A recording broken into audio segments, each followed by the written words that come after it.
Salut à tous, j'espère que vous allez bien. Bienvenue sur la chaîne Benji et Clémy. On se retrouve donc pour cette review de l'épisode 3 et 4. Et oui, donc j'ai décidé de faire une review des deux.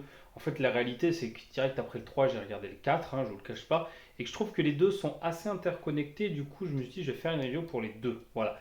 Puis ça permettra que ça durera peut-être un petit peu plus longtemps. Alors avant de commencer la review, je vous invite à vous abonner à la chaîne si ce n'est pas déjà fait pour qu'on atteigne les 1000 abonnés et à mettre un pouce bleu sur la vidéo si vous l'avez aimé. Ça aidera au référencement et ça soutiendra la chaîne. Alors tout d'abord, je vais revenir sur l'épisode 3 globalement. On a un épisode en mode Fast and Furious avec typiquement la voiture peinte, voilà, on ne se le cache pas, avec le tableau volé, voilà, donc on est clairement sur un épisode remake de la typique Fast and Furious. Et sur le quatrième, pardon, c'est poignant,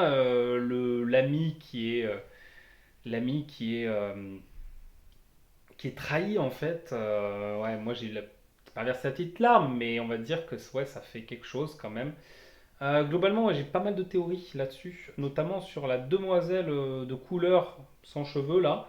Pour moi, c'est la fille c'est la copine de l'entraîneur de boxe. Et pour moi, c'est l'entraîneur de boxe, tout simplement, qui est derrière toute cette histoire. Je peux me tromper, mais ça pue du côté de cette nana. Au niveau des flashbacks aussi, on a vraiment l'impression qu'il y a une histoire derrière.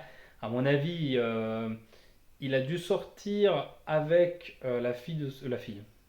Pour moi, elle a l'air plus jeune que le gars. Il a dû sortir avec la copine du boxeur et ça a dû pas apprécier au niveau du boxeur. Donc moi, je pense qu'il y a une histoire là-dessus. Je sais pas si je me trompe, mais moi je pense que c'est une histoire comme ça. Désolé pour l'angle de caméra, mais il faut tenir le téléphone au bout du bras là et c'est assez fatigant. Voilà, donc moi globalement ce que j'en pense. Sinon, franchement, on perd un petit peu de rythme dans ce début d'épisode 4. Mais par contre, le twist de fin est vraiment sympa. La journaliste aussi, elle est un peu suspecte. Mais voilà, moi j'ai hâte de voir la fin de la saison finale. Alors ce que je ferai, c'est que je ferai une review sûrement pour l'épisode 5 et 6. Et je ferai une seule review pour l'épisode 7. Voilà. Et pour revenir à la boxe, moi j'ai beaucoup aimé le passage de la statuette. Euh, on voit déjà que l'entraîneur de boxe, il a l'air intéressé. Déjà, le gars il fait: Ah, mais lui m'a donné une statuette. Donc maintenant ça passe à 5000. J'ai pas l'impression qu'il l'ait remboursé pour la statuette alors qu'elle en valait 100 000. Enfin, dans tous les cas, moi l'impression que j'ai. Pardon, j'ai un poil de mon chat dans la barbe. Moi l'impression que j'en ai vraiment, c'est que lui il est très très suspect. Alors j'espère pas me tromper parce que. Enfin, si, j'espère me tromper parce que souvent j'ai souvent raison dans mes théories et je devine très facilement les scénarios. Mais à mon avis, c'est lui. La nana sans cheveux, à mon avis, c'est sa copine de l'époque, là, avec qui il boxe, là, au début de l'épisode. Et son pote, si je dis pas de conneries, c'est le vigile, non? Vous allez me dire en commentaire, mais c'est son voisin, là, c'est ça, non? Ou rien à voir? Enfin, je sais plus, mais en tout cas, lui, on n'en a plus entendu reparler. J'imagine qu'il y aura une histoire aussi. Enfin, en tout cas, beaucoup de mystères. Moi, en tout cas, j'ai vraiment hâte de savoir la suite. Et l'épisode, vraiment, il est cool. Le fait qu'il passe avec une fausse identité pour se rapprocher de son fils et sa femme. D'ailleurs, la femme, elle commence à dragouiller avec le gars alors que ça fait pas longtemps que le gars est mort, enfin sympa pour lui.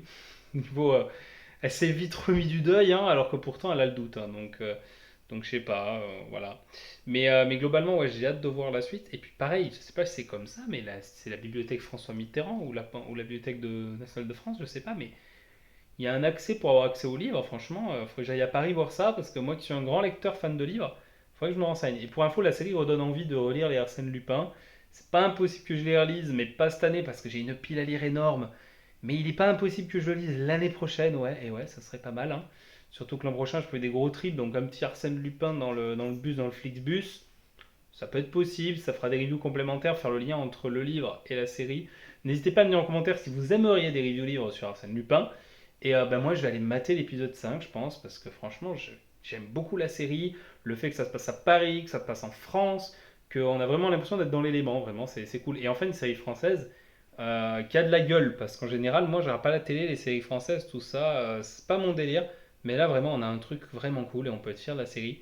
Moi, j'aime beaucoup en tout cas. Voilà. Il y en a peut-être qui n'aiment pas, mais moi, j'aime beaucoup. Et sûrement dû au fait aussi que j'avais lu les livres, comme pour le live action One Piece, j'ai beaucoup aimé parce que je suis fan du manga.